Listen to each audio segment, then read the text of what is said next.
Seni, hali zenu, hamjambo. Haya, wale wapenzi wa mkate wa tambi kama mimi, haya. Tusogee hapa tupike pamoja. Utachukua tambi zako, hizi ni zile vermicelli nimenunua tu supermarket. Haya, alafu utachukua tui lako jepesi. Hii ni nazi, utakuna, utoe tui zito na ile jepesi, chemsha na sukari na iliki. Ikichemka, weka zile tambi zako, make sure zote zimeingia kwenye hilo tui.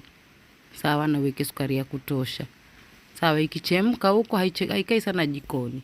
Sawa, maji yakiendelea kukauka, chukua zabibu, optional, osha, weka kando. Alafu maji yakiendelea kukauka pale, chukua tui zito sasa. Hii ni heavy coconut cream yaitwa, ama coconut milk, heavy coconut milk. Weka na uchanganye vizuri, isiishe sana. Weka zile zabibu zako umeosha, make sure haishiki chini, utaiacha hivi ilivyo.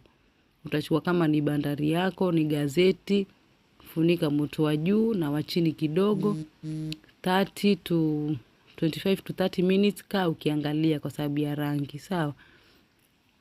Ikishika rangi unayoridhika nayo, haya utatoa, utauacha upoe, alafu utaweka kwenye sinia ama ni wapi utakumpata mkate wako wa tambi.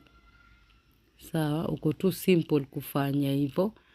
Na ni mtamu sana. Ukitaka usikose, weka sukari ya kutosha, weka iliki isikike. Haya.